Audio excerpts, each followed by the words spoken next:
तो बेटे अब हम करेंगे न्यूमेरिकल्स जो कि सेंटर ऑफ मास के ऊपर बेस्ड है। उसके पहले एक टॉपिक है कपल, वो पढ़ लें हम क्या होता है कपल। ठीक है, कपल बेटा नाम से इंडिकेट कर रहा है, कपल मीन्स दो।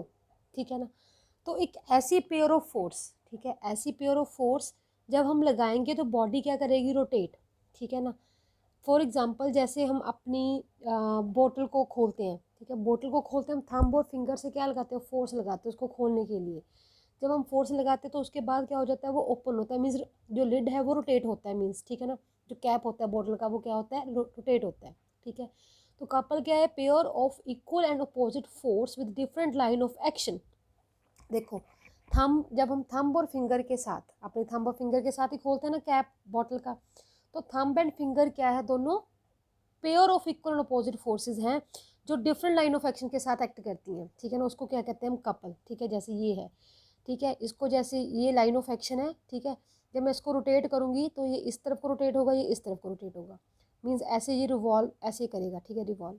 ठीक है, तो इसकी एग्जांपल्स है जैसे लिड खोलते हैं जार की, ठीक है ना, by turning it our finger applies couple of lid couple to the lid and cause its rotation. तो हमारी फिंगर्स क्या करती है, उसको फोर्स अप्लाई, मतलब फोर्स देती हैं। ठीक है ना, उसके साथ क्या हो जाता है, वो जो लिड है बॉटल का वो ओपन हो जाता है। ठीक है, उसके बाद है बेटा न्यूमेरिकल जो कि सेंटर ऑफ मास के ऊपर बेस्ड है। ठीक है, ये है जब हमने पोजीशन फाइंड आउट करनी है सेंटर ऑफ मास की, तो हमारे पास ये फॉर्मूला है।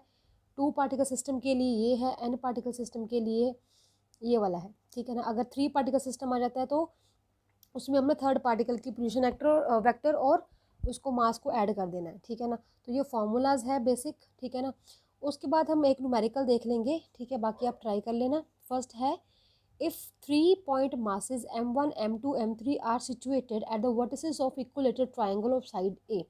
सपोज कर लो, कहते हैं हमारे पास 3 मास है m1 m2 m3, जो कि कहाँ पे सिचुएटेड है, वर्टिसेस पे सिचुएटेड है। कौन सा ट्राइंगल है, इक्विलेटरल। इक्विलेटरल ट्राइंगल मीन्स कि उसकी साइड्स क्या है, इक्वल है। अगर ये वाली साइड ए है, ये भी ए होगी, ये भी ए होगी। ठीक है ना, then what will be the coordinate of the centre of mass of this system. ठीक है ना, तो हमने बेटा इसका centre of mass find out करना है।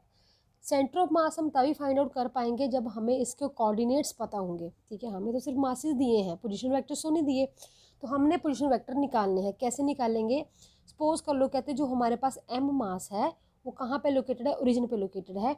मैं आपको इसको सॉल्व करके बता देती हूँ।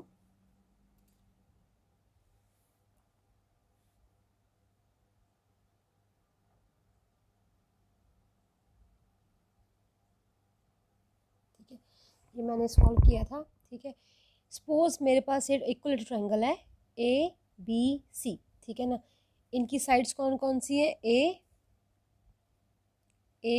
एंड ए। ठीक है, तीनों साइड्स इक्वल है क्योंकि ये इक्विलेटरल ट्रायंगल है। तो हमने सपोज कर लिया कि इसका जो एक वर्टेक्स है वो कहाँ पे सिचुएटेड है, ओरिजिन पे।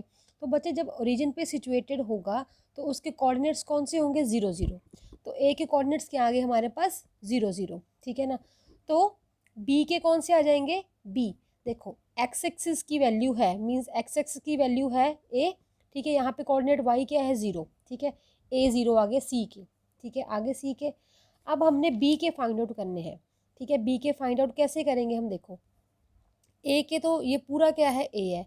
ठीक है, इसका अगर हम इसमें परपेंडिकुलर बाइसेक्टर ड्रॉ कर ले, इसको 2 पार्ट्स में डिवाइड कर दे, तो इसकी वैल्यू कितनी आ जाएगी, a/2।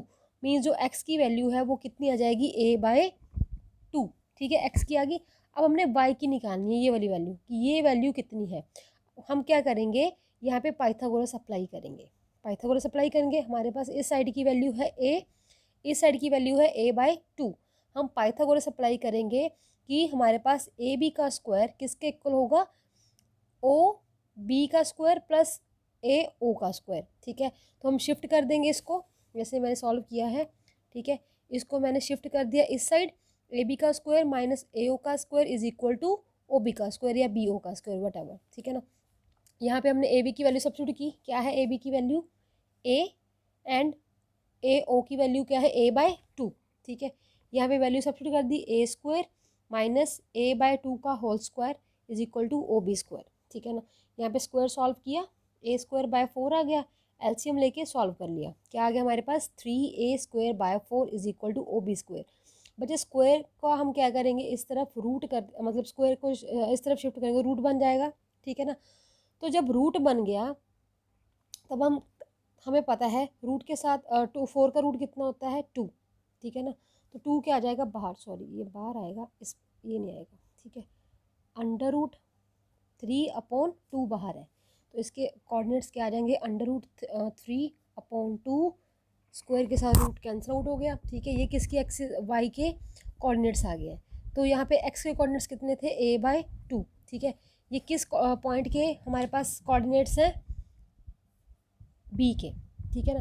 तो तीनों कोऑर्डिनेट्स हमने फाइंड आउट कर लिए हैं, ए के 0 0, सी के a0, बी के हमें पता है एक्स का हाफ मतलब इसका हाफ कर लिया, ए का a/2 आ गया, और वाई के हमने पाइथागोरस अप्लाई करके निकाल लिया, ठीक है बेटा। अब क्या करना है आपको, इसके ऊपर सेंटर ऑफ मास का फॉर्मूला अप्लाई करना है, ठीक है। ये आपके पास तीनों कोऑर्डिनेट्स आ गए हैं, ठीक है। अब हमने क्या करना है, सेंटर ऑफ मास का, अब हमें पता है 3 पार्टिकल सिस्टम है, तो हमने 3 पार्टिकल सिस्टम का फॉर्मूला अप्लाई कर दिया यहाँ पे, ठीक है। x1 x2 x3 की हमने क्या कर दी, वैल्यू सब्स्टिट्यूट कर दी। पहले हमने लेनी है एक्स के मतलब एक्स एक्सिस के अकॉर्डिंग, क्योंकि हमने एक्स वाई प्लेन लिया, एक्स एक्सिस के अकॉर्डिंग सेंटर ऑफ मास कहाँ पे आता है, वाई एक्सिस के अकॉर्डिंग कहाँ पे आता है।